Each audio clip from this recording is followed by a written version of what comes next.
Would you like to learn from those that are taking their lives, their businesses, and their passions to the next level? Best-selling author of Speakeasy and master connector Lou Diamond is here to connect you to some of the most inspiring and amazing people on this planet. Get ready to thrive loud with Lou Diamond.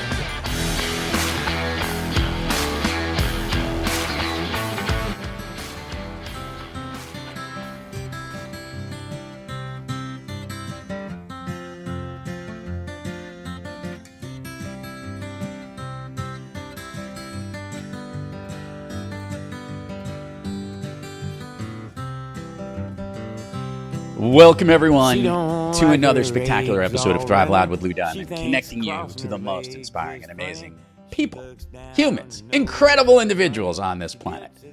Today on Thrive Loud, we have someone who is sharing her message of how to create lasting change, not by waiting for some perfect opportunity, person, or process, but by recognizing that we are all good enough now to create the organizational culture we want.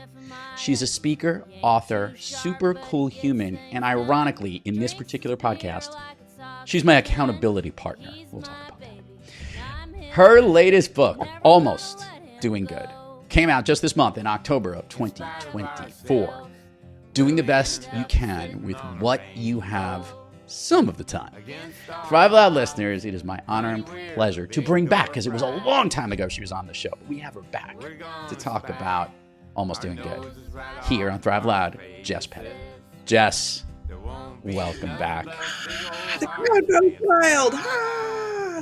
Hi. Thank you so much for having me back, because I have the prequel to the first book, so I had to come back. We like that. We like people who don't need sequels. They do the step beforehand, because obviously Good Enough Now would be where you'd be if you're really good. But she did the Almost Doing Good beforehand, which is actually really cool. Before I do that, she's coming to us from California. It's crack of dawn. We're recording this on a Friday morning. She had such a busy schedule all this. We got her up early. The sun isn't even up. We tried to get the sun up early. We were unsuccessful. But what I do want to do, I want to bring our listeners and viewers up to speed, Jess. I guess I want to talk about how did we get here?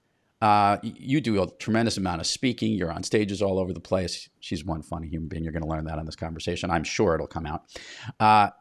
Tell us how we got here and how this became the focus of what you've been communicating today. I think largely the type of work I've been doing with my clients has shifted, or possibly my level of compassion. Maybe it's both. So when I wrote Good Enough Now, it's kind of my tome back to education, and it really focuses on individual responsibility. When my client work has shifted more towards internal crisis that's happening inside their organizations, and we also give human rights to organizations, I realized I needed to write something twofold. One, about organizational responsibility, but also the clients that I was working with, there was a pattern of good intentions that were wildly failing. But failure in the right direction still is fueled by good intentions. So how do I put together all of these failures so that people can learn from them and do better moving forward? So the concept of almost doing good kind of encapsulates that and really honors those intentions, and then breaks down the failures and the harm caused by those good intentions. I want to go down this rabbit hole, because I am so with you on this. I think this is such a simple way of putting it. By the way, I really like and appreciate the simple way, even in the description of the title of your book. All the words are very short and very simple. Almost Doing Good. I think that's so right. I was working with a company going back about right at the time, right during the pandemic and during all the incidents that happened in Minnesota. I had witnessed some of the best intentions, but the worst execution from a lot of different companies on the way that they were trying to handle DEI, relations inside their organizations, communication inside their organizations. I would love to hear from your take. In the spirit of almost doing good, but not necessarily doing as good as they could be, what are some of the symptoms or some of the things that you have witnessed most often that organizations are trying to do better, but are not quite there yet? Largely, I think the most powerful thing I could say is that most of my clients are utterly terrified to be first, but they are overly confident that they are not last. And that's not a good place to build momentum from, because you don't have to be first and I'm not last, so who cares? That kind of apathetic piece hits a crisis. So if we take Minneapolis, George Floyd's murder as an example, if my leadership is coming from this apathetic, no momentum place, and then something happens, something is going to happen inside or outside your organization. So the something happens. In this case, George Floyd was murdered. Very soon after his murder, organizations wanted to put a statement on their website about their commitment to an anti-racist world. They wanted a statement that was supportive of law enforcement, but not necessarily racism. No one really knew how to write a statement about this. Then there was this amazing, at least to me, kind of third wave of a statement about a statement, right? Is that we're working on making a statement, but we haven't landed on what that statement's going to say, but we want you to know that we're working on a statement. So the statement, non-statement statement is so tangled up in itself, right? Like it's wrapped around the axle. You are kind of missing the point. And it's such a powerful, visible moment of performative do-gooding, that we needed to do something. I'm probably going to trigger people's PTSD. If anyone remembers March 2020, where every product you have ever purchased in the history of the universe sent you an email to inform you that COVID had occurred. Thank you. Also, good intended, but like really missed the mark, right? And I always want to be encouraging with my work. No one is doing this really well, which is why I have job security.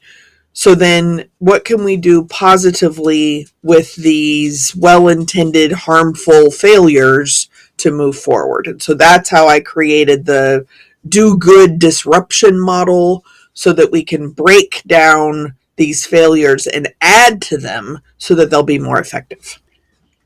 By the way, Jess, very, very observant, very well said, and really spot on accurate. And I think I've realized that there are a lot of organizations.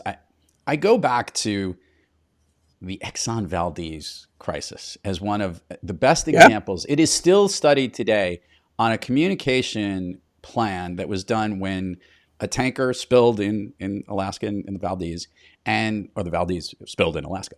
And it was one of the best communication efforts from a large organization about a very, very serious situation. That was in the late 80s. And communication for tragic things that don't have to do with people, we seem to be really good at. Yet when it has to do with human resources or the people or part of our organizations, we seem to upset someone in every situation. There's never a way of getting this right. One, I want to know why you think we're still not good at this, and how organizations and how people like you are helping people get better at it. That is a very powerful question. And I actually think Exxon is a powerful example in my life. I distinctly remember my father cutting up the Exxon gas card and putting it in a envelope, and he read the letter that he wrote, like paper, pen and paper stamps, the letter he wrote to Exxon about being so disappointed in their lack of responsibility, and then mailing it away. And to this day, I will keep driving. Like, I don't get Exxon gas. And I think the profoundness of your question, Lou, is that when a tanker spills oil, it's undeniable. I mean, I'm sure there's a conspiracy theorist somewhere that said it never happened, but generally speaking, like, that occurred.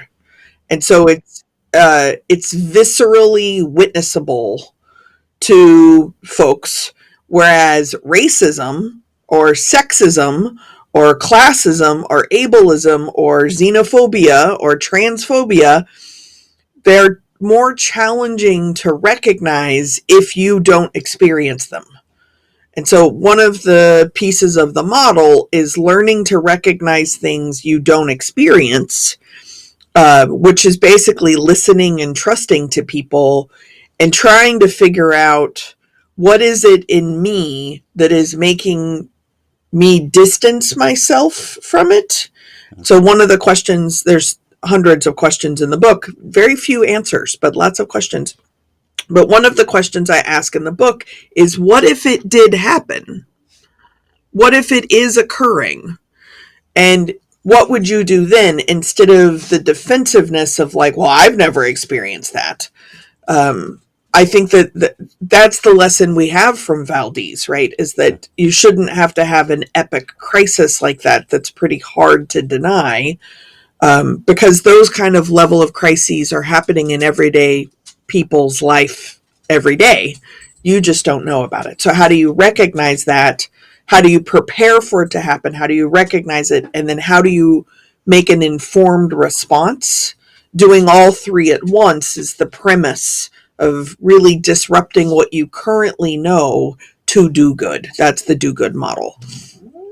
Organizations that I've run into that have really, really strong credos, belief systems, historical values. I'm going to throw out some names here. One that I happen to know very well, Johnson & Johnson, for example. They literally are drinking the Kool-Aid in this company. They care about the health of every human on the planet. This is literally who they hire. This is who they bring into their organization. And this is what they do. And a lot of the other healthcare companies are very focused on this. And it definitely sets a tone for the type of people, for the cause of what you do. Needless to say, when you care about the interests of other humans, and that is your credo, you're going to probably have a culture that will be more accepting to some of the other challenges, or a little better than other companies, if you were to compare how they're taking these issues. A lot of companies start out not with that same premise for different reasons, different products, different services. So in helping these organizations from a leadership point of view, how do they create the community? I can't think of any better person to ask this to, because universities, which you've used to speak a ton to, would be an audience that there's a clear-cut community of all these different pieces, and universities are responsible for good education and educating people. So that's their premise and credo. And getting a university, which still has tons of challenges, we saw this particular year with lots of the challenges going on at universities. They face lots of challenges in dealing with it. How do companies can rethink themselves as the communities that they need to be? Because I don't necessarily think that is in their DNA or in their credo right away. Your take, would you agree? I'd love to hear your take on this. Oh, I love the question. There's a lot of things I want to unpack. So now I'm like, it's a podcast, Jessica. Don't lose your listeners. You won't so lose the any first listeners. thing that I would Hold say, on. You won't lose any listeners because we have Jess Pettitt here. Everyone's going to stay through to the end to hear what she has to say. Come on now, Jess. Well, okay. I appreciate that, but it's a humble podcast guest position from which I come. There you go. So first answer, I'm going to try and answer in layers. So the first answer is when corporate social responsibility first kind of arrived on the business scene, it really was a departure from Milton Friedman, capitalism, profits, shareholders, that's all that matters. And the departure allowed for profits to be part of the consideration, but it added the planet and people. So 3 Ps, profit, planet, and people. And that an organization's responsibility was to embrace the 3 of those equally. Well, I think the planet is overwhelming. And even though there is a very good business argument for it is a profit-centered thing to take care of the planet, because if the planet doesn't exist, you're probably not selling nothing. People can be very overwhelming, even though there is a very strong business argument for belonging and inclusion work amongst the people. So then maybe about 10 years ago, there was an additional P that was added, and that was purpose. So Johnson & Johnson, I think, is an excellent example of this, where they're able to focus on the profits and they're able to really justify the work they do through their purpose to acknowledge the planet and the people work, right? So in some ways, I think Johnson & Johnson has done a good job of acknowledging that there are now 4 Ps. So that's the first thing I would say. The second thing I would say is that universities are businesses and are very much run by run as businesses. Board of trustees, they have shareholders, they have alumni that they have to take into consideration. And the business model meeting education is an excellent scapegoat for corporations to think they're different. And so what ended up happening this spring with the uprising, largely in support of terrorists being returned, being pro-Israeli and pro-Palestine, but not necessarily Zionist or Netanyahu, which is a complicated needle to thread in U.S. history in a country that's based on genocide and slavery, etc. It's a hard argument, but threading that needle could happen on a university campus, but of course not at work, right? Like it would be deemed inappropriate at work. But the insurance values, the board of trustee values, the endowments of these large institutions got wrapped up in whether or not these protests could be happening on campus. So we're seeing the conflict there, I would say, rooted in the 3 or 4 Ps, which is where work needs to be done in every kind of organization. Thank you for letting me nerd out a little bit. No, this is why we want you on the show, Jess. You know, like what people understand is, you know, we have tons of authors, speakers, great thought leaders that are thriving each day, and their take is in a book, and they're and in many cases, like we are right now, we're telling everyone go get Almost Doing Good. We'll do a plug section for that, but we want to know, you know, what's behind the pages, what's unearthing it, and what's coming out behind it, and that's going to lead to my next question. There's a gift that you create when you create content for the world. You put something out there, it's connecting to people, whether it's a podcast, whether it's a blog, whether it's a book, whether it's the book you wrote before. There's a gift that you give out. Yet there's this happy accident that happens to the content creator that they get a gift in return by creating that content. I would love to hear, what did you get? What was your happy accident, the gift you received in putting out Almost Doing Good? Man, that's a great question too. I think I found a pathway. A couple of summers ago, we went to Spain, and it was our first big vacation, especially since COVID. And I think it was in Sevilla, where there were these tiny, tiny little pathways in between buildings, maybe like your shoulders wide. And when you were asking the question, that's the first thing that came to mind, is that I think writing this book allowed me to find the gap, the teeny tiny little shoulder width alley, to be able to continue connecting to my clients that frankly are doing exactly the same thing to avoid responsibility of doing something good with all of the resources they have at their fingertips. One of the opening stories in the book It's a true story, but I was working with a global company that the CEO lived in Australia, and they were this close from doing something that really would alter the employee experience in the business, the users of their products experience, and it could set an example for the whole world. They're this close, and they kind of just decided to do what they usually do. And I pushed my chair back and was like, stop spit polishing a landmine. And the CEO was like, oh, because I like yelled at him. And what I realized is that if you're really good at spit polishing, like really good at it, that's a best practice. Other people say you're great at it, and you are doing it to something that is volatile, then even if you're really good at doing the wrong thing, you're just making the situation worse. And I think I lost the ability to have compassion for them in that moment. And then writing this book, collecting all of these failures and optimistically trying to find their good intentions, and then being able to figure out what else needed to be considered, allowed me that shoulder width pathway back to them as humans trying to do the best they can with what they got some of the time. I think that's what I got out of it. I think that summarizes it perfectly. I think that even summarizing it for your understanding, our company's understanding, I think underneath all of it, and with your P's example, obviously with profit always being one of the, whether it's a public institution, a private institution, the profit is always what, it's always about the money.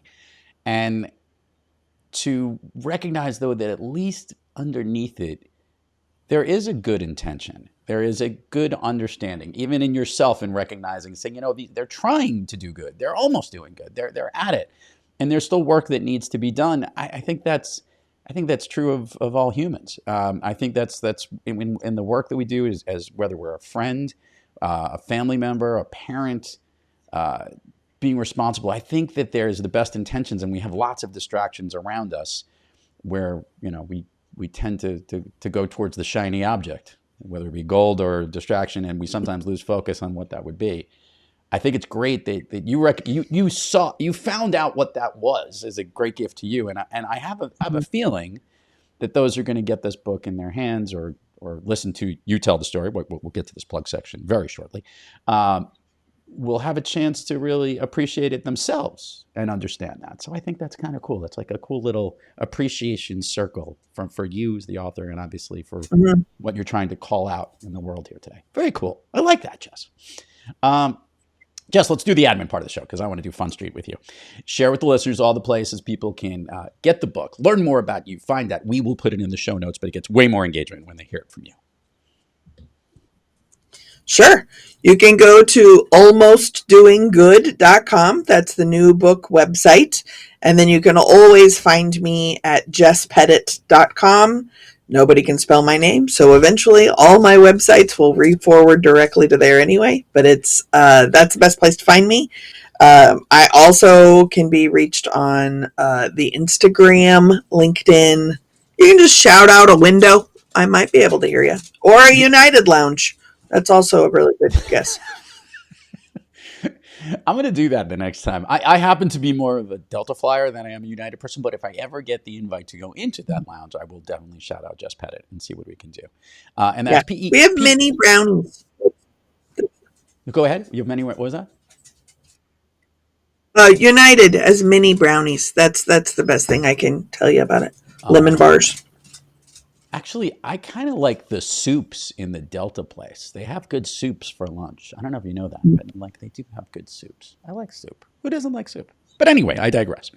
And that's Jess, Pettit, even though every spelling will get that correctly. That's pretty brilliant that you took all those URLs. Right, but see, this is embarrassing. Pettit. There's 4 of them. No one believes me, but it's 7 letters and 4 of them are the same. Well, that's it. That's it. We got 4 T's. We got 4 P's. We've covered everything in this episode of Numbers. We're done. There we go. All right, Jess, let's go down Fun Street. Let's go down Fun Street here. We're going to rewind. It's been a while since you've been on the show, so this is what we're going to do.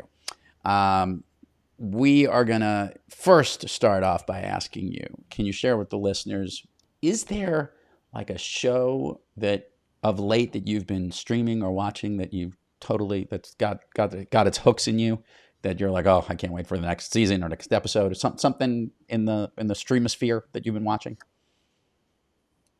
Very interesting timing. I am not a huge television watcher, but a friend, probably mutual friend, Anton Gunn, turned me on to a show called High on the Hog on Netflix. It's under documentaries because, I like to nerd out. But it is it's 2 seasons currently. I hope there's more. But it is the history of African food influencing African American cuisine, Southern cuisine, but all over the country. And how do you elevate that food? And where does it come from? And what does it mean? And it is beautiful and well done and always makes me hungry. All right. High on the Hog. High on the Hog. Great name, too, by the way. Like that. That would be a good podcast name, too, on top of it. Maybe they'll have a spinoff. Okay. We're going to do the Speakeasy Pub Crawl. We're going to stop at all the fun places on Fun Street that mean a lot to Jess. There are no wrong answers because each one of these stops is a question that is something that only matters to you. So you're going to share that with the listeners. Are you ready? She was born ready, but I know she's ready. Can't even wait. You ask great questions. Okay. Jess, of late, a song that you love to listen to or one that pumps you up that is not a Britney Spears song. She was humming Britney Spears, listeners, before the episode started, which has got to be a first. It's definitely a first. I have been crawling back through John Prine lately. A great storyteller. He's phenomenal. He's a great musician, but a great storyteller. John Prine. Okay. A favorite food that is not a dessert. Is there any food that's not a dessert? That is probably the best retort question to that question ever asked. But in this particular case, what most traditional people would say is a meal versus a dessert. I used to say, what's your favorite food? And then everybody would kind of, go down the dessert. So I divided them up for a very important reason. So which one is the non-dessert, the main course? Well, the first thing I thought of was deviled eggs. Ooh, okay. That's good. I like deviled eggs. Now, what would be your favorite dessert? Corner brownie that has been cooked a little too long, so the edge is very crispy. I like that. We used to fight over the corners when we would cook the brownies, like mix in our house, and we put one of those things out there. I'm with you on that. Yeah. An activity you wish you did more of. Relax. Okay. An activity you wish you did. Yesterday. Yeah. Oh, yeah. Oh, sorry. No, keep going. Keep going. I want to hear the one. I was going to tell a quick story. I was in a class yesterday and I learned about this. I haven't even been to the website myself yet, but, now I just forgot the name of it. Great story, Jess. Nap Vacation? Okay. No, Nap Ministry. That's what it is. Nap Ministry. And the idea is to give yourself grace on the days where you're super lazy and maybe watch 2 seasons of High on the Hog on the same day, and that you have not been a tool of capitalism.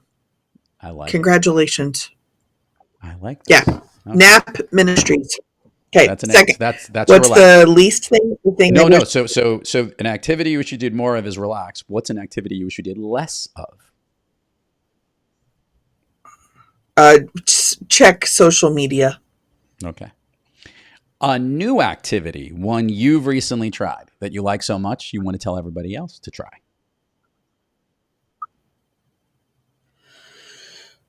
I wish I could say cooking, but I'm really terrible at it. I don't like being terrible at things, but I have enjoyed sewing. I don't get to do it very much, and that means it's like riding a motorcycle. You really need to do it often, otherwise you can't remember how to turn the thing on. But the few things that I have made, I have enjoyed. I like them, and I like that I made them. I like it.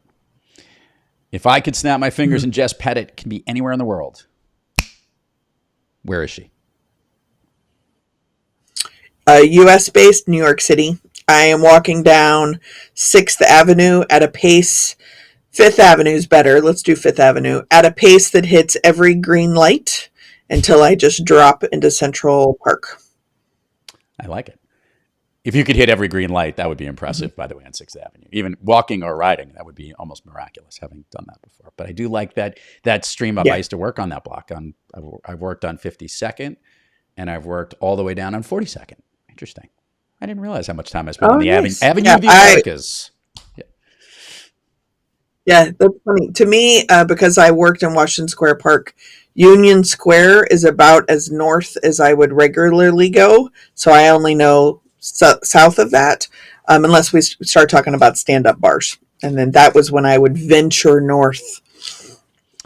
My second to last question here, and we'll end the fun street crawl here. East Coast, West Coast. You live right now on the West Coast, which I know you're doing that. They always have that expression, don't live too long on one coast, don't live on the other song. There used to be a song about it, I think. Which do you prefer? East Coast. Really? Are we ever going to get you back? We joked actually when we bought this house. My partner is an environmental ethicist, and so when we first started dating, this job opened up, and I didn't think that our relationship was going to last because I have commitment issues. I never thought I was going to move here to rural Northern California, but I got the feelings. So when we ended up buying this house, we joke that this house is the down payment on my apartment in New York. I have now lived here 20 years, and I don't know that my knees and my back are interested in a walk up. So I'm going to have to make a lot more money to keep that dream alive, because I also require closets, plural, and probably a doorman. So, yeah, I'll be back. Jess Pettitt, almost doing good, but she is doing great. Thank you so much for coming on the show today. Great to have you on the program. And truly a pleasure and an honor to have you back on Thrive Loud. Yeah, Lou, one of the most magical things, and anyone who listens to your podcast would easily say this, but I have the opportunity, is that you are a collector of brilliant ideas, great people, and even smarter questions. So it is a joy to just be around you in person, and getting to do your podcast again is nostalgic and welcome anytime. You are always welcome. And everybody, go check it out. Almost Doing Good. Go check out Jess Pettitt with 4 T's. I'm going to remember that the next time I have to spell it. And thanks again for coming here. To all our listeners and viewers out there, thank you for joining us. Until next time, keep moving onward and upward. And remember, be brief, be bright, be gone. Dancing in our eyes. There won't be nothing but big old hearts dancing in our eyes. In spite of ourselves.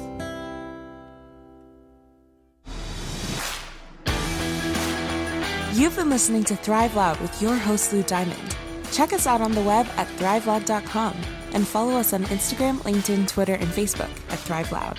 And check us out on the Good Pods app at Thrive Loud, where you can follow, listen, and connect directly to Lou and all of the Thrive Loud episodes. Thanks for listening.